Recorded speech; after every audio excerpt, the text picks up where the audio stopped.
Muito bem, uma boa noite a todos os irmãos que estão aqui conosco, todos aqueles que irão assistir ainda também esse estudo bíblico em momento oportuno. Estamos aqui reunidos em nome do Deus Triuno, Deus que é Pai, Filho e Espírito Santo, para estudarmos a sua palavra e sermos edificados sobre a sua graça e o seu amor. Para o dia de hoje, nós queremos iniciar mais uma série de estudos bíblicos, conforme nós já comentamos com a congregação. Uma série de estudos bíblicos que será guiada pelo tema testemunho. E por que este tema, neste momento?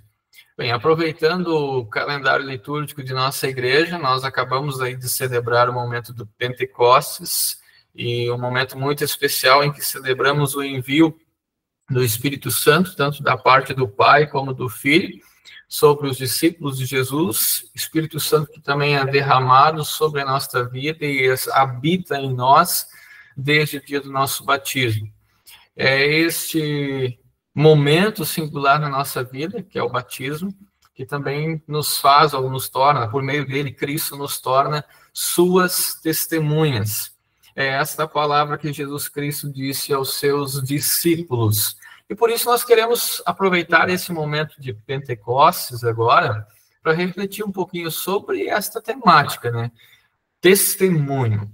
Hoje nós estamos no primeiro estudo, uma série de 3 estudos, em que basicamente nós vamos trabalhar estes 3 temas que estão aí à frente de vocês. No estudo de hoje, nós vamos falar de maneira mais específica este momento em que Deus nos torna suas testemunhas, o que é ser uma testemunha de Cristo, que envolve o testemunho de Cristo. No segundo estudo, para a semana que vem, nós queremos falar um pouco sobre a intencionalidade de Deus em dar este testemunho, em manter este testemunho de que Ele quer salvar, de que Ele de fato salva em Cristo Jesus. O segundo estudo ele tem como objetivo que a gente faça um passeio por textos bíblicos do Antigo e do Novo Testamento, apontando para essa intencionalidade de Deus em salvar e de manter o testemunho fiel da sua palavra, que é mais do que apenas uma palavra simples, mas é uma palavra que proclama e que performa, que faz as coisas serem do jeito que Ele quer que seja. E no terceiro estudo bíblico, nós queremos falar um pouquinho sobre esse tema, vem e vê, o testemunho da misericórdia divina em um mundo descrente. A ideia é pensarmos um pouquinho, refletirmos um pouco a respeito de como talvez anda o nosso testemunho hoje, ou como nós vamos testemunhar a verdade da palavra de Deus em um mundo descrente, Como as nossas confissões, por exemplo, nos ajudam a falar com o mundo que está aí diante de nós. Porque, como veremos ao longo desses estudos, o testemunho, ele não é um testemunho de qualquer coisa. Quando o discípulo de Cristo diz, Jesus é o Senhor, ou tu és o Cristo, mais do que apenas uma afirmação, uma frase afirmativa, aquilo também é uma confissão de fé. Por isso que testemunho sempre envolve confissão de fé. Então, como as nossas confissões nos ajudam a manter o nosso testemunho, a dialogar com este mundo que está aí diante de nós. Então, coisa muito bacana para conversarmos e refletirmos um pouquinho. Mas sem muitas delongas, nós queremos seguir então para o primeiro estudo, que tem como este tema, E sereis minhas testemunhas. Basicamente, são as palavras de Jesus aos seus discípulos, em um momento específico, que é o momento da ascensão. Como todos vocês conhecem, nos últimos dias nós celebramos também este culto alusivo à ascensão de Jesus Cristo, o momento em que ele ascendeu aos céus.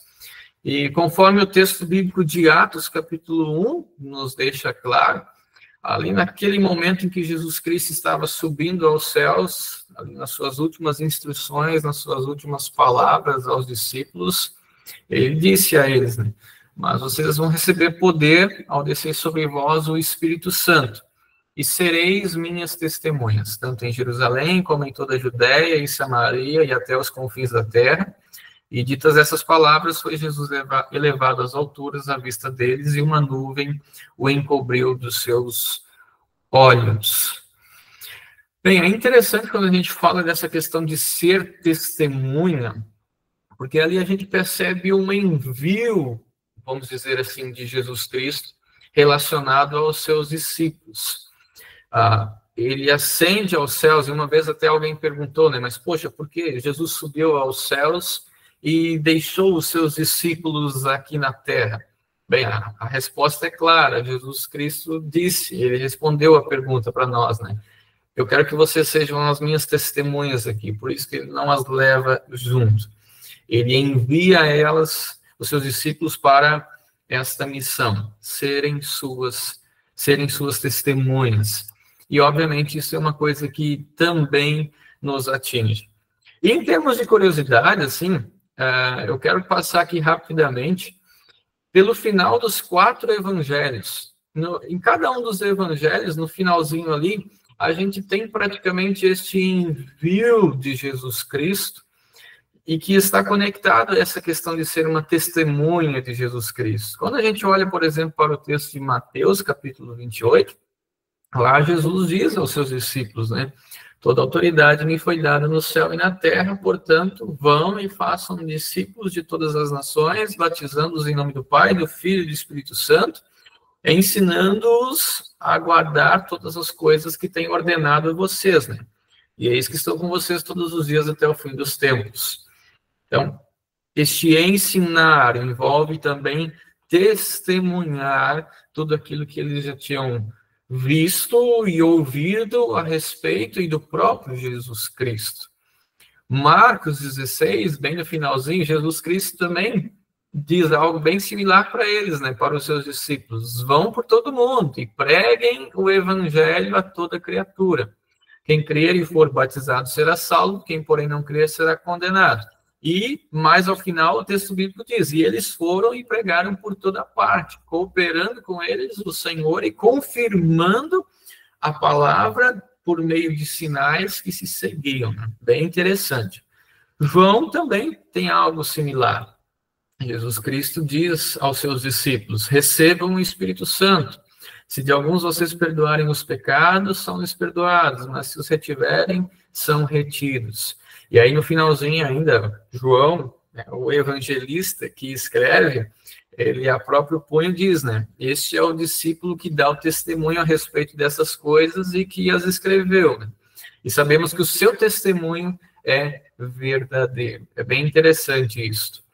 E Lucas, para não ficar de fora, e Jesus Cristo está ensinando aos seus discípulos e mostrando para eles, né, ó, que assim como aconteceu, assim está escrito que o Cristo tinha de sofrer e ressuscitar dentre os mortos no 3º dia, e que em seu nome se pregasse arrependimento para a remissão de pecados a todas as nações, começando em Jerusalém. Vocês são testemunhas dessas coisas que aconteceram todas aqui, né, e de que vocês estão vendo acontecer. E é uma testemunha no sentido de que não é só uma coisa que vocês viram agora e vão guardar para vocês, né? Mas isso vai ser exigido de vocês, que vocês continuem a dar este testemunho, que é uma coisa bem interessante no texto bíblico. Só que uma comparação imediata com o chamado dos apóstolos merece um certo cuidado. Todos esses 4 finais aqui dos evangelhos que eu mencionei para vocês, a gente precisa cuidar um pouquinho se a gente quiser fazer assim, uma comparação imediata conosco. Por quê? Se a gente for olhar para o texto bíblico, a gente vai perceber que, por exemplo, Mateus, os 11 discípulos partiram para a Galileia. Jesus fala isso só com aqueles 11 naquele momento. Marcos 16, Jesus apareceu aos 11. Ele está falando só com os 11. João 20, lá temos a deixa de que quando Jesus apareceu para falar na primeira vez com os discípulos, um dos 12, que é Tomé, não estava ali no meio deles. Então Jesus, de certo modo, não está falando para todo mundo aqui, para uma grande multidão de pessoas. É algo mais concentrado nos seus discípulos. Lucas 24, que nos dá indícios de que provavelmente quando houve aquele momento de Lucas, tinha mais gente na história. porque quando as mulheres estavam voltando do túmulo, elas anunciaram ou testemunharam todas aquelas coisas que elas tinham visto lá, né, que tinha acontecido, aos 11 e a todos os mais que estavam ali com eles naquele momento. Inclusive, a gente até depois vai ter a história dos discípulos de Emaús também, que provavelmente não eram dentre os 12, mas dentro daquele grupo dos 70, aquele grupo maior que Jesus tinha encaminhado ou enviado anteriormente. Então, a gente precisa ter esses cuidados. Por quê? Para a gente não sair achando agora que todos nós somos apóstolos, né? Ou que aquele mandato imediato de apóstolos é um mandato para nós também. O que permanece para nós é a pregação da palavra também. Permanece essa questão de sermos testemunhas do Cristo ressuscitado.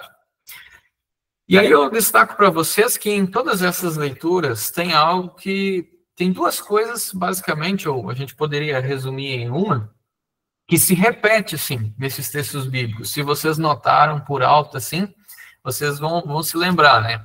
Nós temos uma ordem que parece aparecer nesses textos bíblicos ali.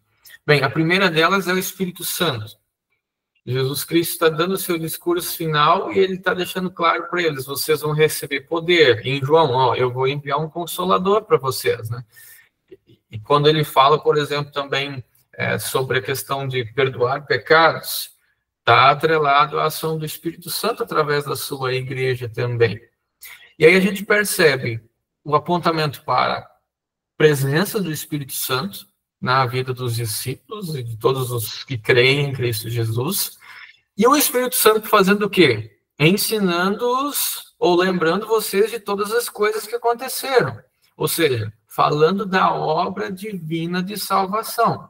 O Espírito Santo vai ser enviado com a finalidade de lembrar vocês de que Cristo foi enviado, de que ele teve que morrer, de que ele ressuscitou, de que ele ascendeu aos céus e de que, por meio desta obra, ele concede perdão dos pecados, vida e salvação. O Espírito Santo vem com essa finalidade para lembrar para vocês. E mais do que isso, não só apenas uma lembrança dessas coisas, mas o Espírito Santo também, através desta mensagem, do testemunho desta mensagem, desta verdade, ele também concede os benefícios desta obra realizada por Cristo Jesus. E aí vocês viram no texto bíblico as menções ao batismo. Então, o Espírito Santo vem para apontar para Cristo e para conceder, através dos meios que Deus colocou, os benefícios desta obra de Cristo Jesus. Por meio de todos esses textos bíblicos, se a gente passar, a gente vai ver essa ordem da coisa acontecendo. O Espírito Santo, Cristo e os benefícios deles sendo concedidos à sua igreja. E aí, de maneira específica, pelo santo batismo. E isso nos leva, então, a compreender que a nossa vida como testemunhas de Cristo, ela começa onde? Ela começa no batismo. Esse é o momento em que Cristo nos torna as suas testemunhas. Esse é o momento em que ele também nos regenera para uma nova vida, regenera todo o nosso ser, bem como regenera o nosso coração, a nossa boca e os nossos lábios, para testemunhar esta verdade, desde ali e para sempre. E é o que Pedro nos diz no texto bíblico. Ele, em lembrança ao batismo, no contexto ali do capítulo 2 e do capítulo 3, ele vai nos lembrar, vocês, porém, são geração eleita, sacerdócio real, nação santa, povo de propriedade exclusiva de Deus, a fim de proclamar as virtudes daquele que os chamou das trevas para a sua maravilhosa luz. Antes vocês nem eram povo, mas agora são povo de Deus. Antes não tinham alcançado misericórdia, mas agora alcançaram misericórdia. Ou se a gente quisesse também dizer, a misericórdia está sobre vocês. A misericórdia agiu sobre vocês, ou vocês foram alvos de um agir misericordioso. Até aqui. Alguma dúvida? Pergunta? Comentários? Ou todo mundo entendendo tudo? Pastor, posso fazer uma pergunta? Pode sim. É o seguinte, bom, eu tenho 75 anos, eu tenho bastante tempo, sou luterano desde o Uhum, batismo, né? E tenho bastante tempo de luteranismo, de cristianismo. uhum, A nossa liturgia hoje é pronunciada um pouco diferente do que quando eu era criança, na hora da absolvição. uhum, Hoje, os nossos pastores, eles anunciam que os pecados estão perdoados. A liturgia uhum, no passado, quando eu era criança e um pouco mais para cá também, era diferente. Ela dizia assim, como ministro da palavra, chamado e ordenado, eu vos perdoo. Aí, agora eu fiquei em dúvida. Eu sempre tinha isso bem claro diante de mim. Agora, quando o senhor concentra as coisas nos 11, porque um caiu fora, né? Eram só 11.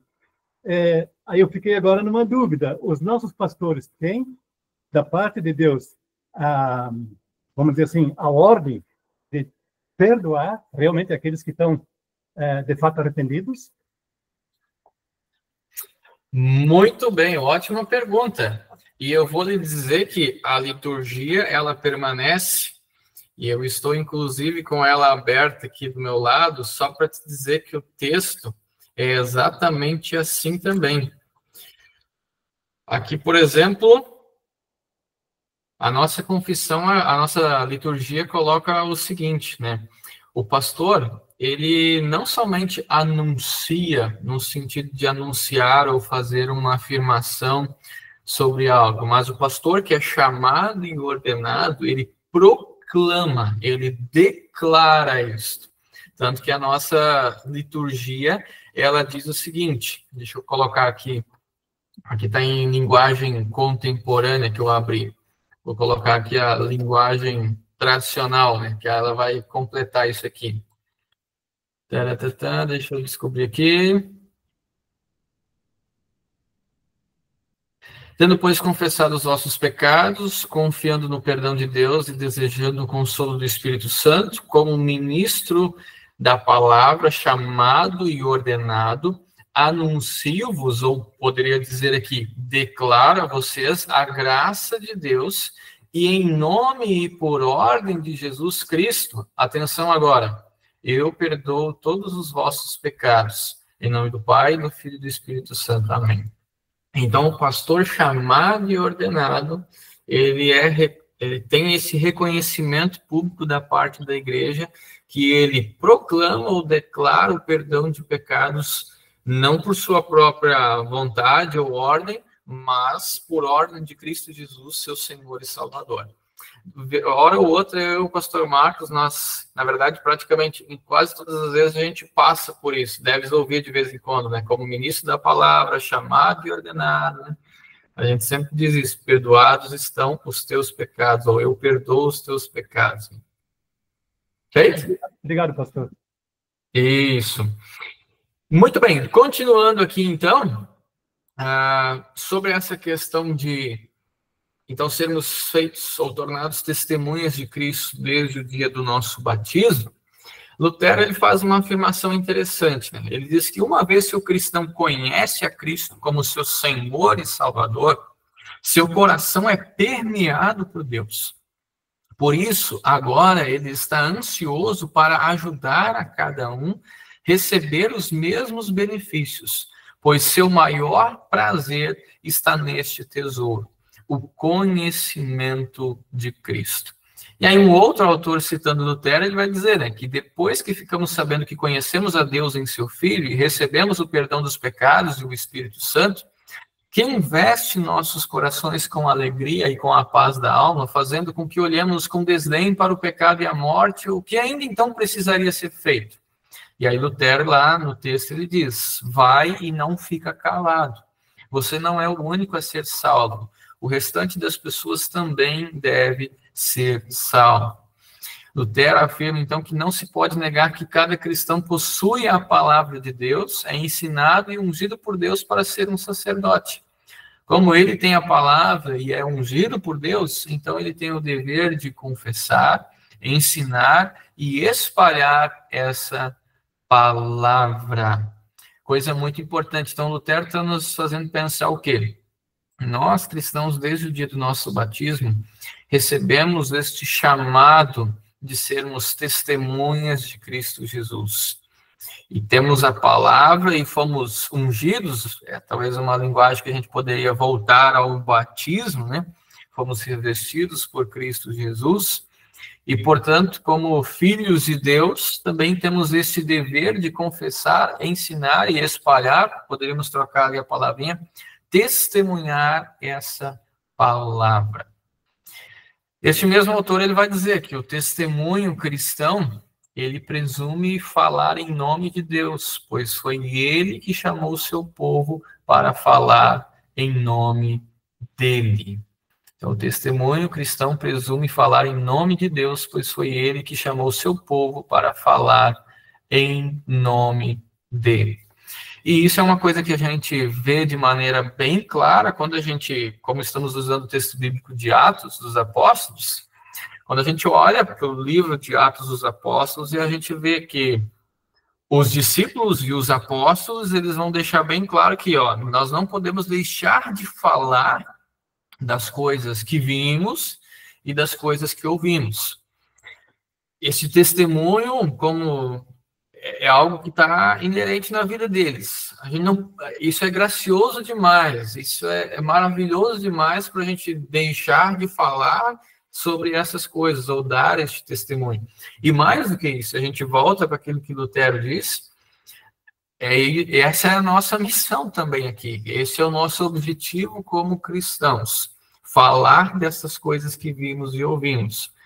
E eu diria que isso não é uma coisa só dos apóstolos e dos discípulos. Se a gente dá uma olhada para o texto bíblico de Atos dos Apóstolos, a gente vai observar em vários momentos a atuação de líderes e membros de comunidades fundadas através da ação do Espírito Santo, pela pregação dos apóstolos, e a gente percebe ali líderes que estão testemunhando esta verdade, estão dando o testemunho cristão, testemunho que aponta para Cristo Jesus, e através deste testemunho, Deus foi congregando muitos outros a estas comunidades. E ali, então, a gente tem alguns exemplos de textos bíblicos, não vou abrir eles aqui com vocês, né?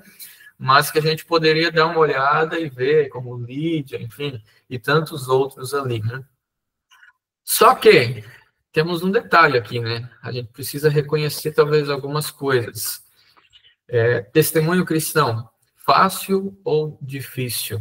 E aí eu abro para vocês alguma pergunta ou comentário a respeito, o que vocês acham sobre isso?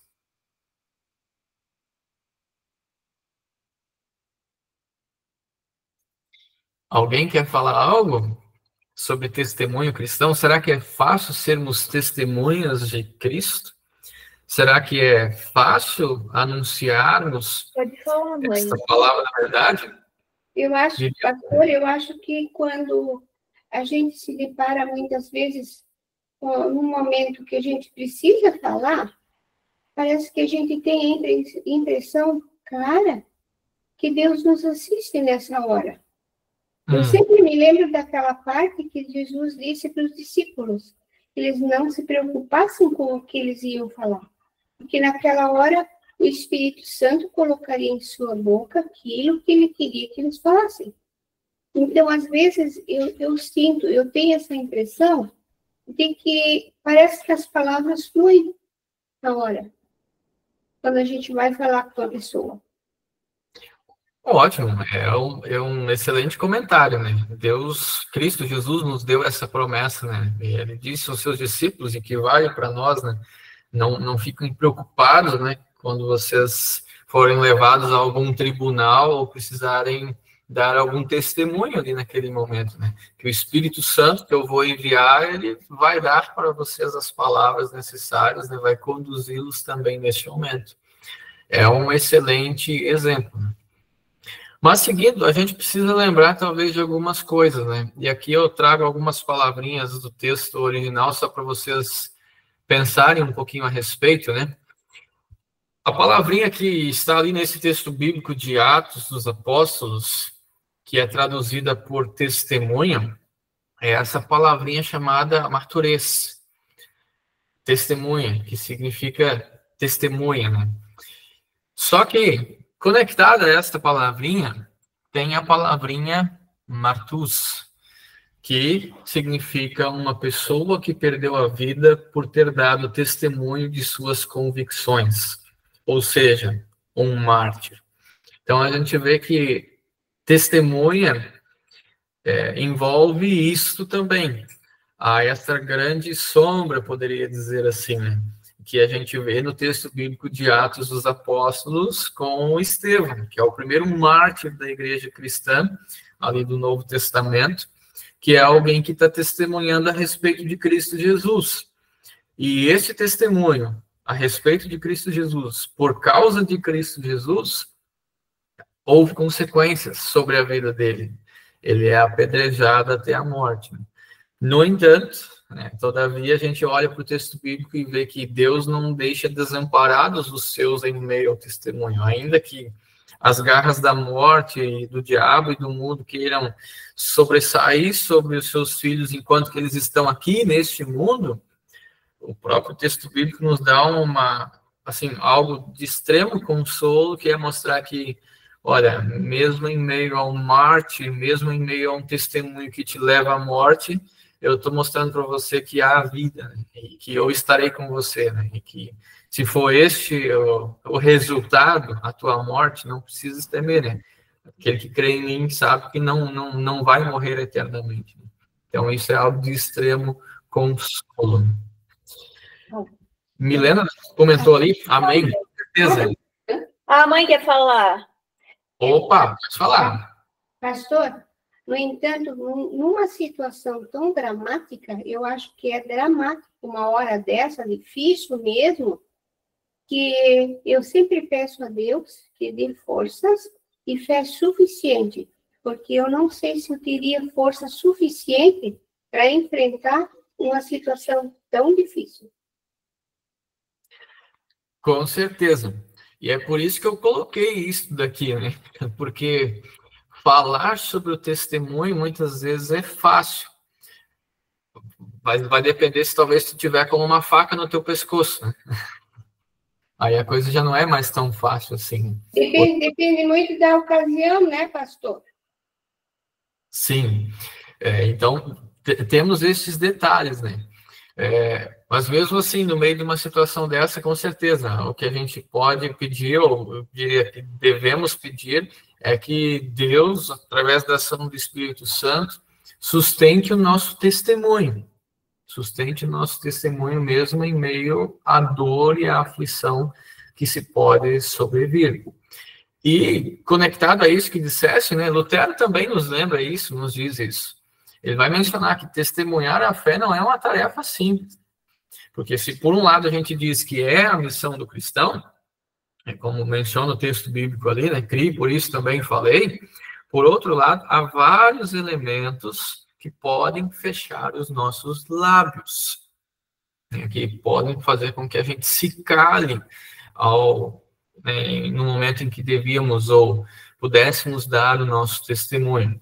E aí eu coloquei uma lista aqui bem rápida, assim, né, e que eu acredito que contemple tudo isso que foi dito até agora também, né?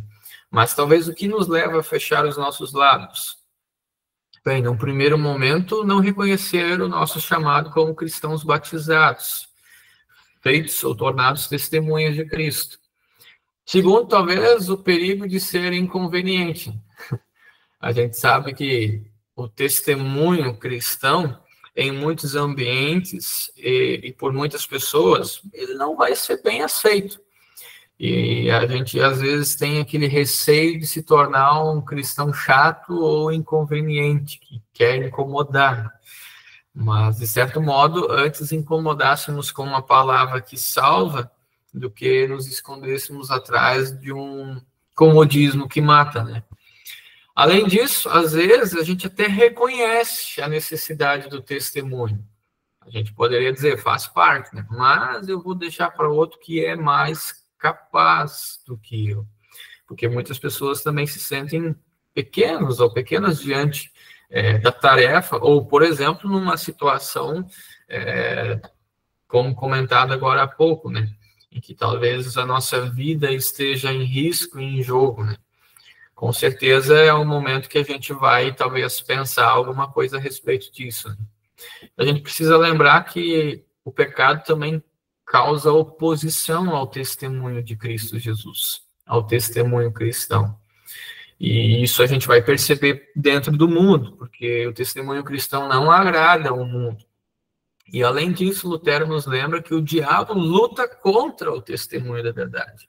E ele vai usar de diversas artimanhas e de diversas tentações para que a gente não dê o nosso testemunho como cristãos, o nosso testemunho a respeito de Cristo Jesus. Ao mesmo tempo, Lutero ele diz uma coisa interessante num documento bem antigo dele, que ele diz que o testemunho cristão, né, quando a gente também começa a testemunhar, de certa maneira, ele também vai nos encorajando e vai nos ensinando a falar sobre o grandioso amor que nós experimentamos em Cristo Jesus, isso através da ação do Espírito Santo. E aí algo para a gente pensar num nível maior, assim. Claro que a gente está falando aqui de testemunho cristão, que talvez nos envolva cada um individualmente dentro dos seus contextos, mas esse autor aí, que é, na verdade, até um pastor, hoje não está mais como pastor da nossa igreja, mas é, inclusive, o diretor da SBB, a Sociedade Bíblica do Brasil, o homem de muita sabedoria. No escrito dele a respeito da missão da igreja, ele disse algo que talvez nos incomode um pouquinho, né? E ele disse assim: quando a igreja se acomoda em questão de doutrina, não fazendo questão de a palavra anunciada estar absolutamente em conformidade com a Escritura Sagrada, ela corre o risco de perder a mensagem da salvação e, consequentemente, perder a própria salvação. Quando a igreja, por outro lado, não se preocupa em anunciar a palavra para todos, o que envolve o testemunho, então ela, em vez de instrumento de salvação, ela torna-se cúmplice da condenação eterna daqueles que não chegam à fé verdadeira. E junto disso, um outro autor, chamado Robert Milton, ele vai nos dizer que nós, luteranos, concordamos que o nosso Senhor não edificou sua iniciativa missionária com a esperança de que as pessoas perdidas possam rondar na escuridão do pecado até que tropecem em uma de suas igrejas. Antes, ensinamos que Jesus intencionalmente deixou seu santuário celestial para, em pessoa, através da sua igreja, buscar e salvar quem está perdido. O paradigma, então, da missão de Jesus, portanto, opera a partir do entendimento de que os não cristãos vão encontrá-lo não por procurar e encontrar sua igreja, mas porque sua igreja, que somos nós, o povo batizado de Cristo, os busca e encontra. E isso através do testemunho. Até aqui, dúvidas, perguntas, comentários? Podemos seguir? Às vezes eu estou olhando para a tela aqui do lado, que eu estou com duas aqui para poder ver vocês, que a minha ficou com a apresentação aqui toda na frente, né? Não, comentários que eu estou vendo aqui no chat. Crisilde? Sim, eu ia dizer assim, conversando ontem à tarde, ainda minha irmã estava aqui, ela é casada com o pastor. Uhum. E ela falou assim, todo o tempo que o meu marido estava no ministério, mas eu sempre, assim, nos estudos, nos cultos, tudo assim, eu trabalhava na escola bíblica, mas assim, eu nunca tive assim, ela não consegue chegar numa pessoa e conversar assim, testemunhar, assim, falando, né? Então ela disse que ela prefere assim, ficar em silêncio e orar por aquela pessoa. Daí ela ainda falou assim, será que eu estou errada? Será que a minha fé é tão pequena? Ou eu não sei falar? Né? São coisas assim que nem todas as pessoas têm facilidade para chegar e falar, né? Um detalhe interessante, eu não quero adiantar tudo aqui, mas lá no nosso terceiro estudo a gente vai tocar neste tema, que é um pouco sobre formas de testemunho. E a gente vai perceber que o testemunho, obviamente, envolve falar, envolve dialogar, mas de que o testemunho não é só isso, que o testemunho envolve mais coisas, e que Cristo dá diferentes dons ao seu corpo e à sua igreja, por meio dos quais eles testemunham esta verdade. A gente sabe que o testemunho envolve a fala, mas o testemunho, na grande maioria das vezes, também envolve uma ação. E aí a gente vai conversar um pouquinho mais a respeito disso lá no terceiro estudo, mas é algo muito importante, porque realmente muitas pessoas, às vezes, eu já lidei com uma senhora um dia que me disse também, pastor, eu não sei falar, eu sou tímida, e eu oro para que as pessoas que estejam lá fazendo uma atividade evangelística, Deus possa estar abençoando elas. Ela está orando, ela tem um endereço na sua oração, que é o Deus triuno. Ela confia nesse Deus triuno, por isso que ela se deposita diante dele, se coloca diante dele em oração. Também é uma maneira de testemunhar. Vamos falar disso um pouquinho mais, né? E bem, onde encontrar, então, consolo e ajuda para o testemunho? Onde a gente vai encontrar suporte diante das nossas dificuldades, ou até para entender um pouquinho essa questão do testemunho. Bem, a gente vai olhar para a nossa fonte, para o nosso conteúdo de testemunho. Em Atos dos Apóstolos, a gente vê que o testemunho da igreja, o testemunho dos discípulos, o testemunho dos apóstolos é este. A esse Jesus, Deus ressuscitou, do que todos nós somos testemunhas. Eles testemunham a respeito do Cristo vitorioso, que venceu a morte, que é Rei e Senhor. E um Rei e Senhor que não os abandonou, mas que está com eles todos os dias. Esse é o testemunho que permanece ao longo do livro de Atos. Um Senhor que está presente e que derramou o seu Espírito sobre eles, para guiar o testemunho deles. Um Espírito que os conduz a Cristo, aquele que os santificou e que é a razão da esperança que eles têm. Quando a gente olha para o texto, a gente observa isso de maneira muito clara ao longo do livro de Atos dos Apóstolos. Esse testemunho de que Cristo está presente, de que a ação do Espírito Santo os leva a entenderem e terem a firme fé de que este Cristo, ele não está longe, mas vive neles. E guia, e move, e conduz o testemunho deles. E de que o testemunho deles não é um testemunho sobre si próprio, ou daquilo que eles têm feito, mas é um testemunho que lembra eles de que vida santificada não é se tornar um super-herói, mas de que vida santificada é Cristo habitando em mim, a fim de que nós proclamemos as virtudes dele, de Cristo, aquele que nos chamou das trevas para a sua maravilhosa luz. Portanto, nós não estamos anunciando e testemunhando uma obra nossa. Não é algo, porque às vezes a gente tem este peso, assim, poxa, é uma tarefa do cristão testemunhar. É a nossa missão como igreja testemunhar a respeito de Cristo Jesus. E aí muitas vezes parece que a gente coloca este peso nos nossos ombros e meio que olha assim, isso é uma obra para a gente fazer, né? Isso é uma coisa que ficou sobre a nossa responsabilidade.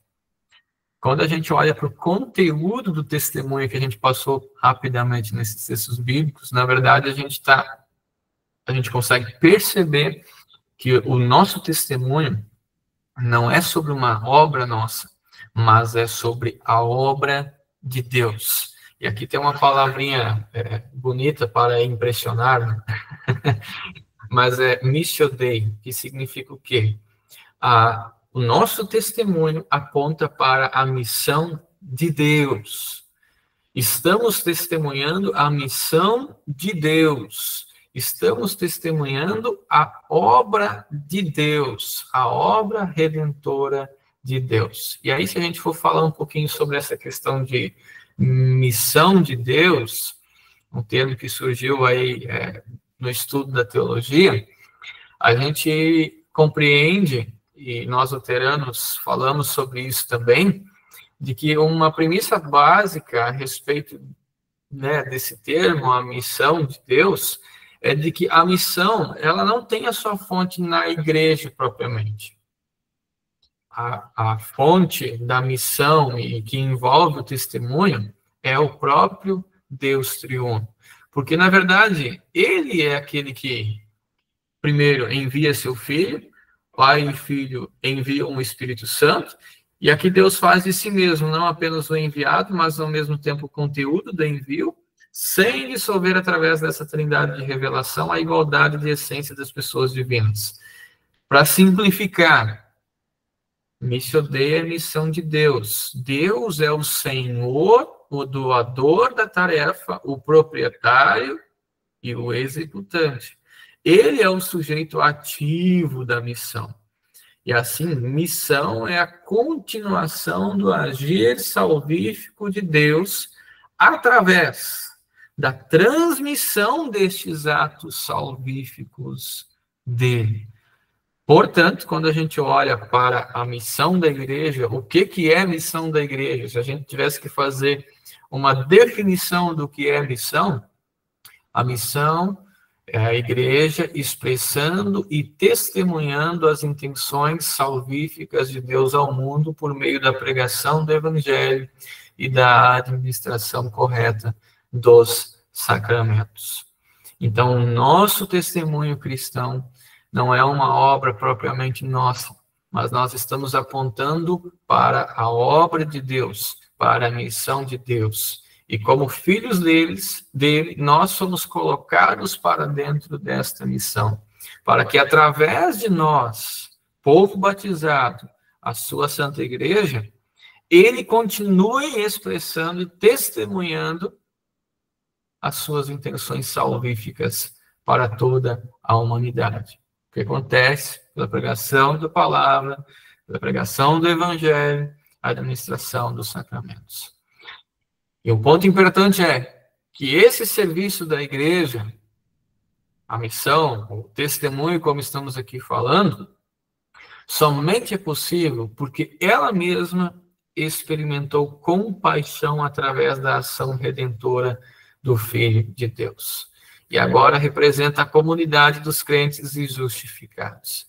Então, é uma confiança firme na misericórdia de Deus.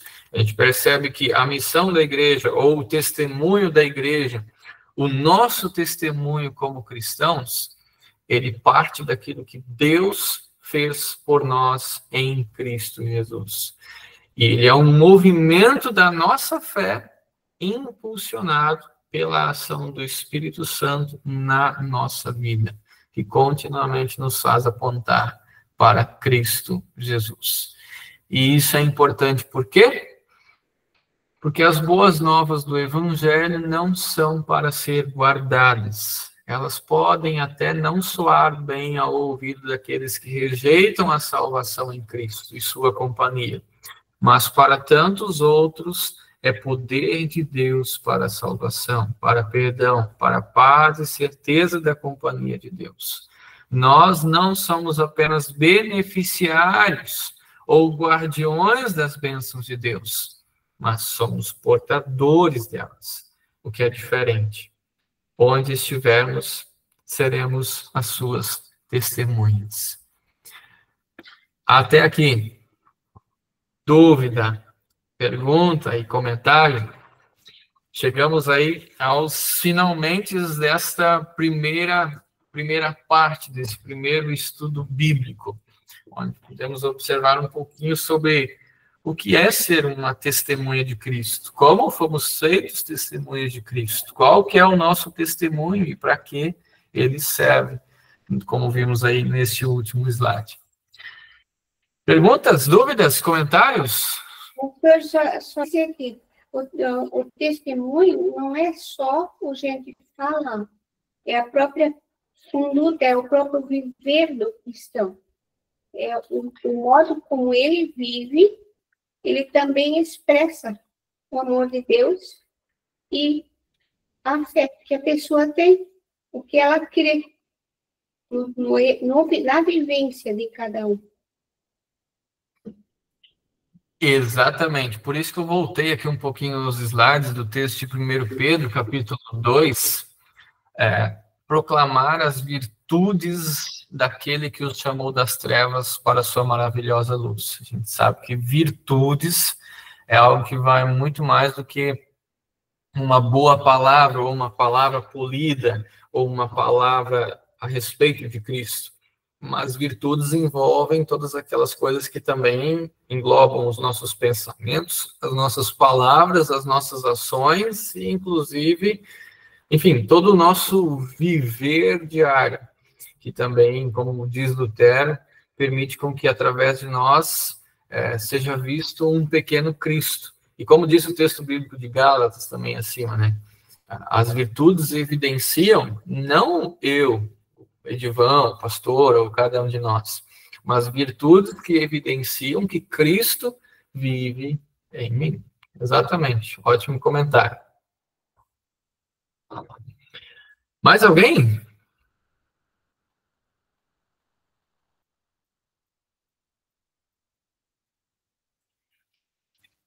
Não havendo mais perguntas ou comentários, nós chegamos assim ao final do estudo desta noite, né? Finalizamos assim, então, o primeiro estudo, e sereis minhas testemunhas.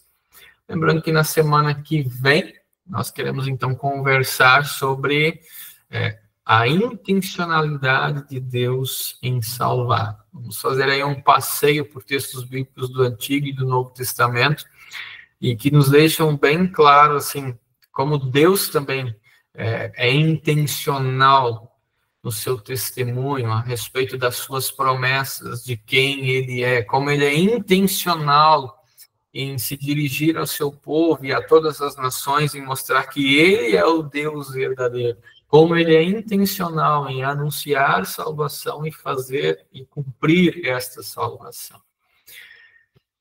Não havendo perguntas, dúvidas ou comentários, eu vou finalizar aqui apenas a gravação, desejando a bênção de Deus a todos vocês, todos aqueles que também irão acompanhar este estudo.